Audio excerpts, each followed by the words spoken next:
I am Deem Zone. This is Gamers Oasis. Let's get into it.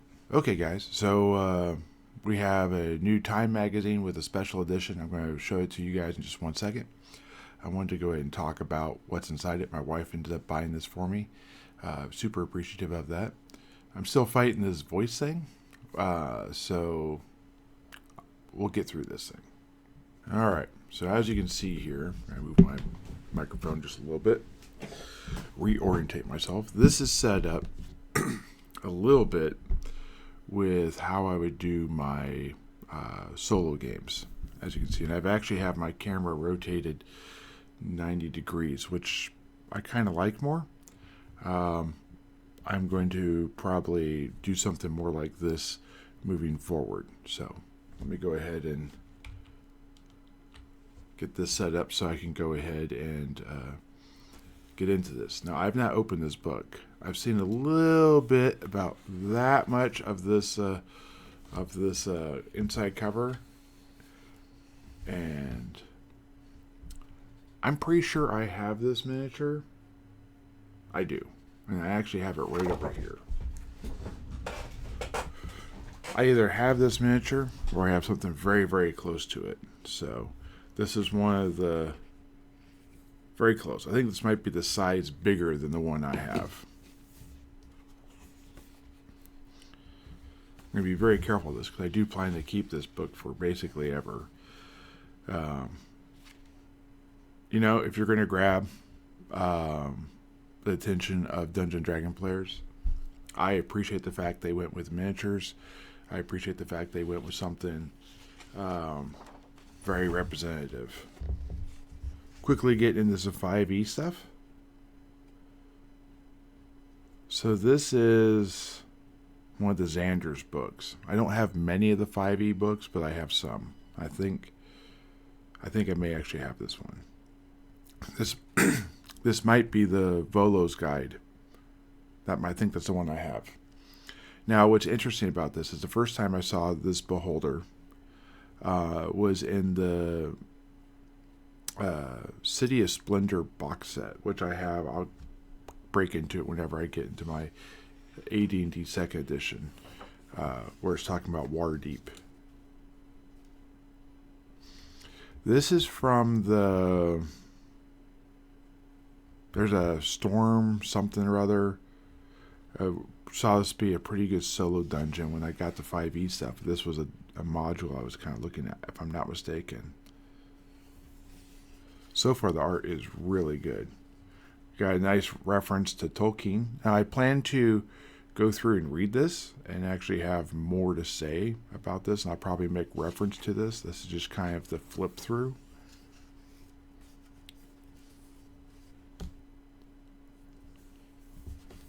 I don't know if it's better to hold it more in the middle. I think it's better to hold it in the middle. D&D had challenged the world over the 70s and 80s and 90s. It had fundamentally shifted how people created and interacted with fantasy. Yes, I would say that's a very true statement.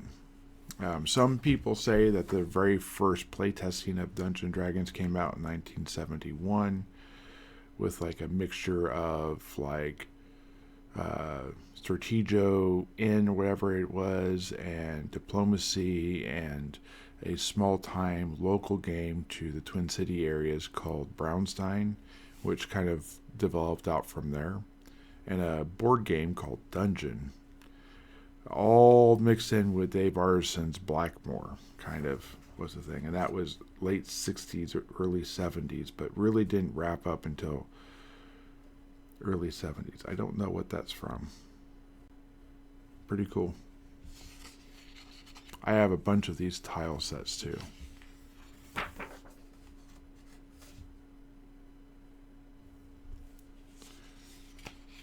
I think this is all newer art. That's interesting.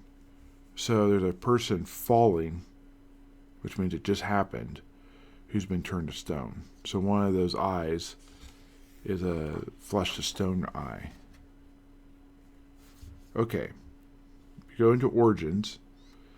Not that you'd want to use the original art necessarily in a modern thing like this, but these are not very modern The closest you get is maybe this elf looking very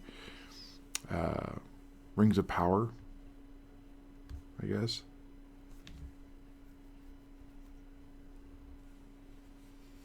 Gone through many different versions. This is very true. Can I name all the box sets? The answer is absolutely 100%.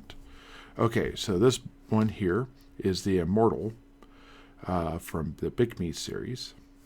This is BX, the main books. This is the companion from Big Me. This is the Master's book from Big Me, of course. This is the basic book from Big Me. It's just the Big Me and BX series. That's a great interview, by the way, if you haven't seen that one online. You can do a search for Gygax's interview with BBC, if I'm not mistaken.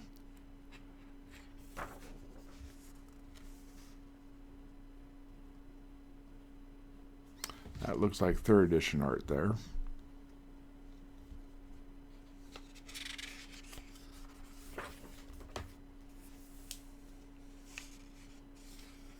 Yeah. Very cool.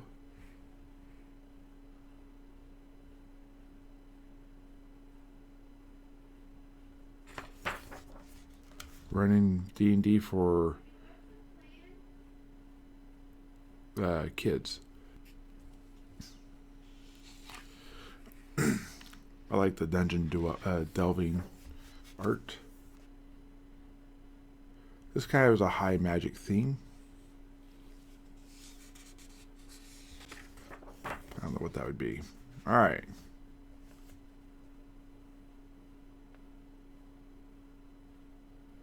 So it said 1973. Rule started, approximately. 1974 release date. 1975 Blackmore, the Artisan edition. Greyhawk was right before that. Blackmore is supplement 2.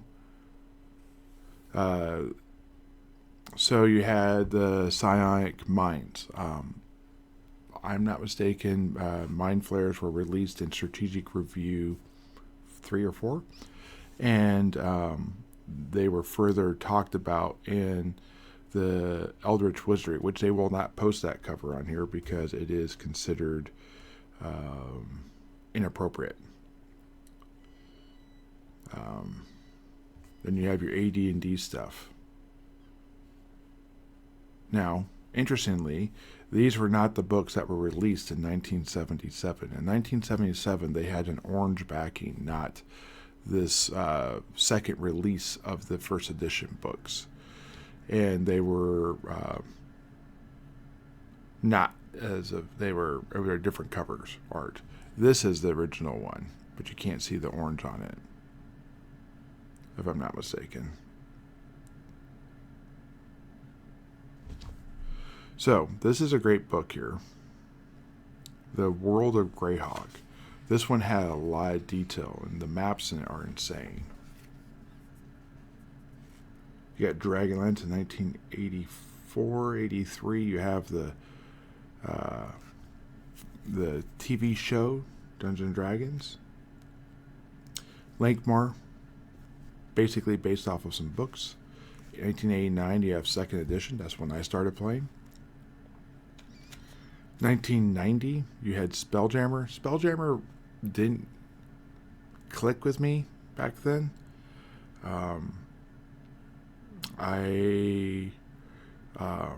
I was into AD&D 2nd edition, but we were playing Forgotten Realms. I now have the books for it. I plan to run it. We have Dark Sun. Very controversial topic based on a lot of the things in there, but it fits for the world. It's not our world. Yeah, you get the general idea. Then we have a few video games in here. So they had the Sony Genesis Dungeons & Dragons Warriors of Eternal Sun. Now, I've actually been trying to get this game. My buddy got me alerted to it as being one of the first, and I've been trying to get it, but I haven't been able to yet. So we have another one here, Horror and Terror, based on the Ravenloft.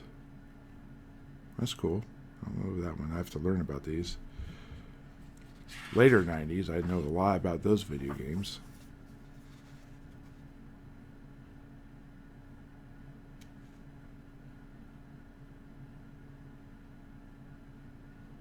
All sorts of things here.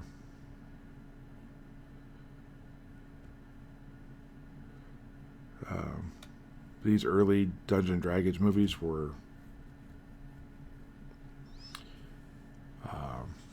not worth the space on this page.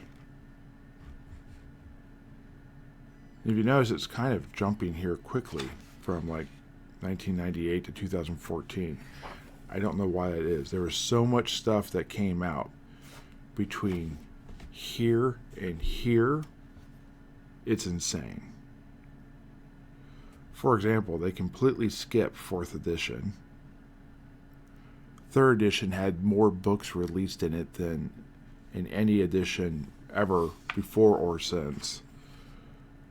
And it's when the OGL was released, so you had third parties coming out making stuff that really blew up Dungeons & Dragons. 4th edition basically killed it. Here's the 3rd edition books. And that was the re-release of the 3.5. The actual 3rd edition came out in 2000.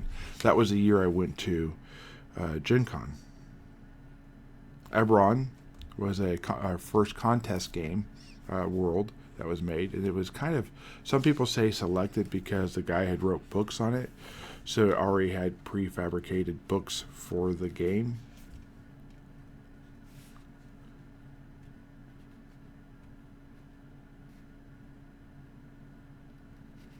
Yeah, I don't know what's going on with it. That must be some sort of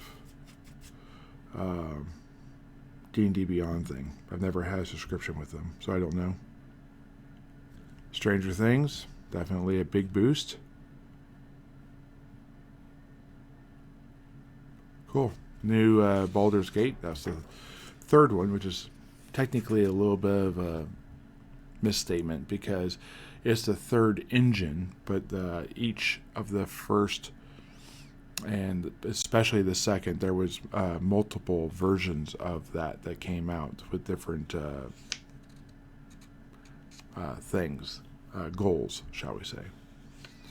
D&D on screen. This was a better version of it, of the newest D&D version. So here we have Dimension 20. Pretty big fan of them. I've watched a lot of their stuff. I don't necessarily think they walk on water or anything like that, but their take on it is interesting, and I think they do a good job for what it is. I have a lot of people I'm into. Critical Role. Also, don't think they walk on water, but really do dig a lot of what they do. Extremely talented individuals. Some of this stuff, not so much into it, just never really connected with me. We have the Stranger Things here. Very cool. So, interestingly enough, I've seen many of these characters, play Dungeons & Dragons. They have very little knowledge of Dungeons & Dragons, but they gave it a show and had a little fun at their own expense, I bet.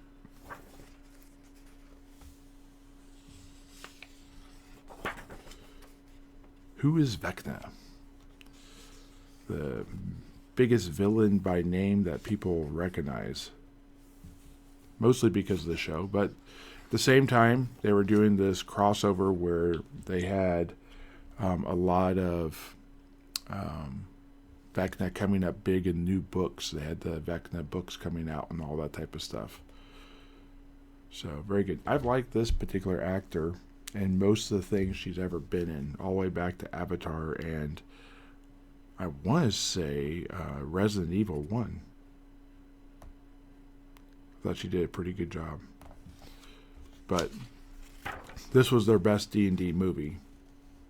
If I had a critical thing to say about it, I understand they wanted tieflings and that type of stuff, but couldn't we just have like a more normal group? or something. I don't know.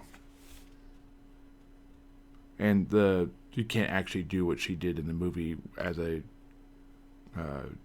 druid in any of the editions. Third issue can come pretty close, but you can't really do that.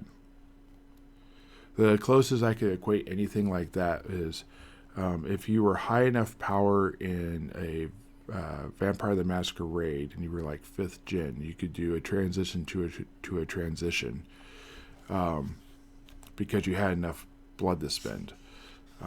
But that's just like basically saying, hey, I need to be killed in Diablerie, have Diablerie committed on me. That's a whole different game. We're not talking about that game.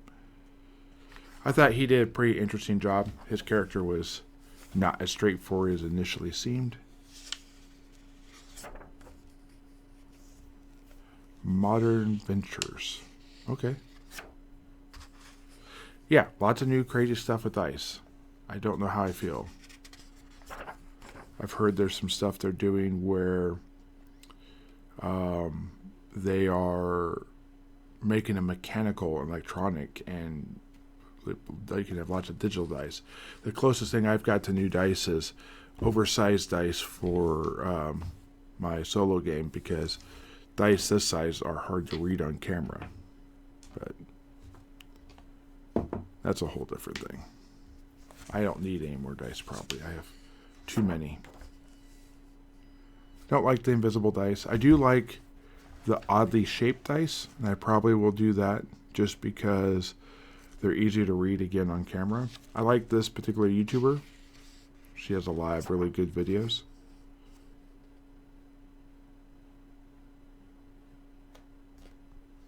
The video game link. This is Baldur's Gate 3.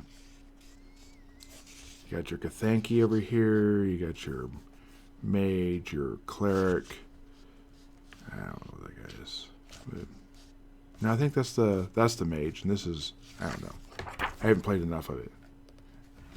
Okay, we're getting into some different genres here. I like the idea of it. This looks like this is Cyberpunk 2077. And we go all the way back to Dragon's Quest II, 1987. That's a classic fun game. Baldur's Gate 3. Big fan of the Lego sets. A lot of fun with that. Of course, you gotta have Monopoly. I like all the new stuff they're doing with the big dice. You can see I got a couple D6s behind me. Plushies. Healing Worlds. Alright. I kind of like the idea of this world. Some sort of beast down here who looks to be fighting these goblins. And there's a human.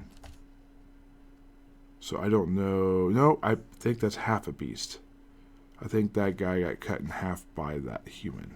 I was going to say that'd be kind of cool if he had beasts and humans working together to fight some like goblin race or whatever. So therapy and play. One of the things Gygax was trying to avoid when he first started, it's why roleplay is not in the original cover, is he wanted to avoid the therapy aspect of roleplay in the early 70s and late 60s. That's why he made it a war game.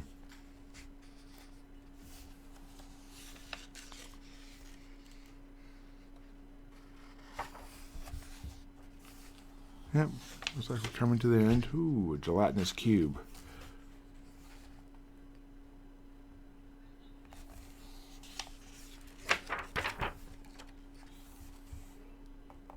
Okay, I was hoping to be here. Acquisition Incorporated. I have not played that. I have loved everything they did, except for the killing of Will Wheaton on a 19. I feel like Will Wheaton was scheduled to die at that point in time, and there was nothing he could do. 19 is a pretty high roll on a dice.